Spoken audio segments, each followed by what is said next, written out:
Star Wars 7x7, episode 2317. Chapter 10 of The Mandalorian debuts today. Don't worry, no spoilers here, but we are going to talk about that and a couple of other Star Wars news items that have percolated this week. Punch it.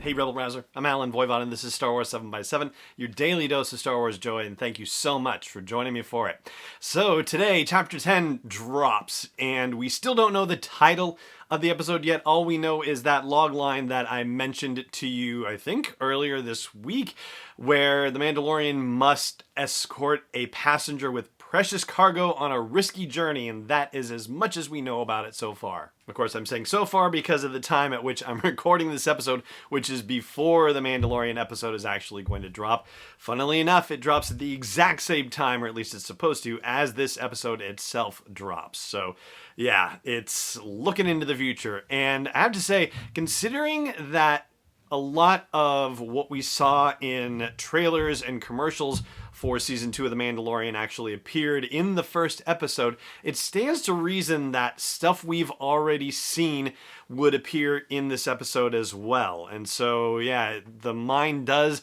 get to wondering about things we've already seen, whether it has to do with The Mandalorian going back to Greef Karga and Cara Dune, whether it has anything to do with the stuff around the scout troopers and what appears to be a hijacking of one of those Imperial troop transports, or the ice planet we've seen, or that ocean journey that we've seen happening.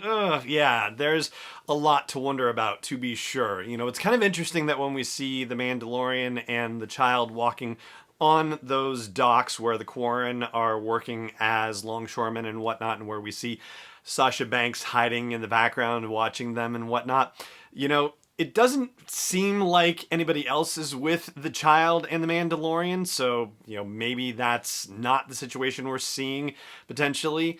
I have a feeling that it's going to turn out that Greef Karga has branched out a little bit, that he's not just the Bounty Hunters Guild, the Bondsman's Guild anymore, but that he may be taking other jobs, and that's why the Mandalorian has to escort a passenger with precious cargo. He's getting paid for protection work. But we'll see.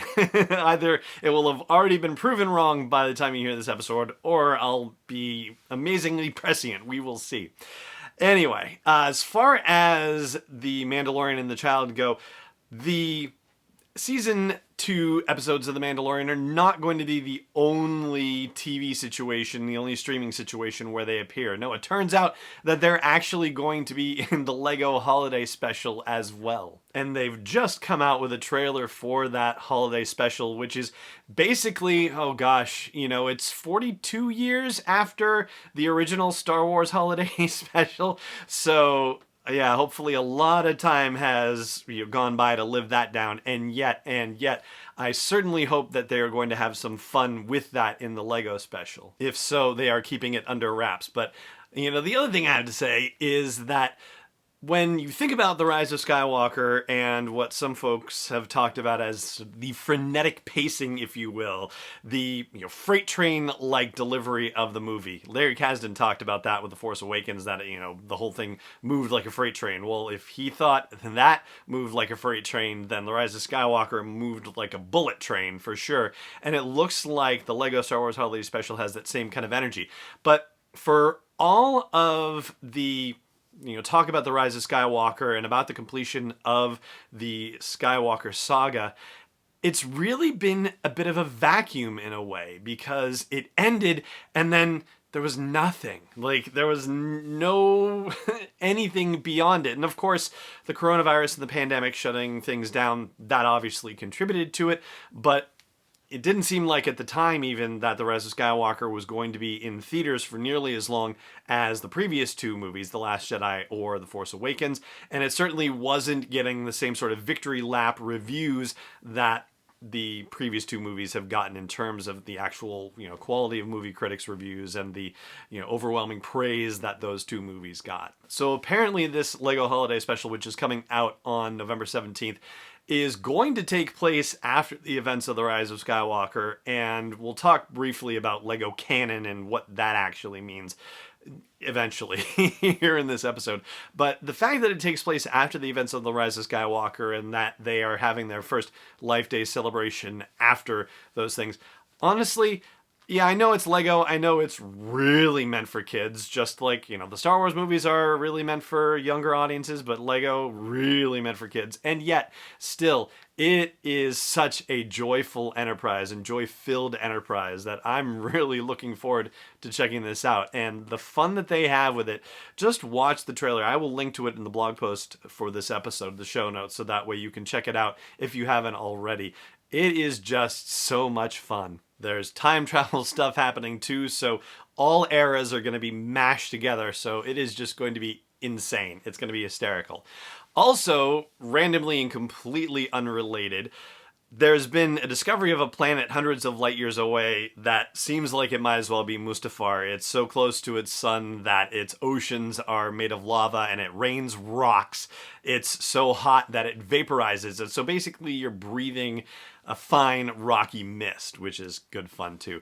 That's a whole separate issue, but that kind of captivated my imagination when I was trying to avoid looking at election news, which is what I briefly want to say something about before I finalize things here about Lego canon stuff. And that is to simply say that as I'm recording this, election results in the United States still aren't official yet.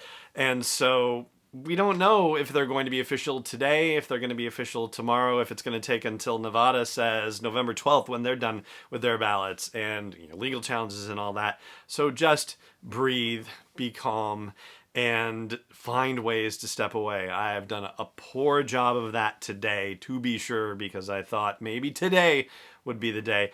But I have seen reminders suggesting that back in the year 2000, when there was a whole foofara about the election, things took a lot longer, it was a lot slower, and we did not have the ability to click refresh on our internet tabs to see the changes that were happening. What a different world that was. And I don't know if this one's better necessarily, but it's certainly one that can be a lot more overwhelming. So please do, if you don't mind my saying so and suggesting it, take some time to step away, enjoy a couple of other Star Wars podcasts, and just relax and breathe. It's all going to be waiting for you when you get back. All right, so the question of Lego canon. So as far as I know, this is still the case. I don't think it has changed, even in the now, post-Disney acquisition situation. Lego canon is basically sort of canon adjacent. So back in the day, there were these levels of canon, like G canon and S canon and C canon and B canon and blah, blah, blah, blah, blah.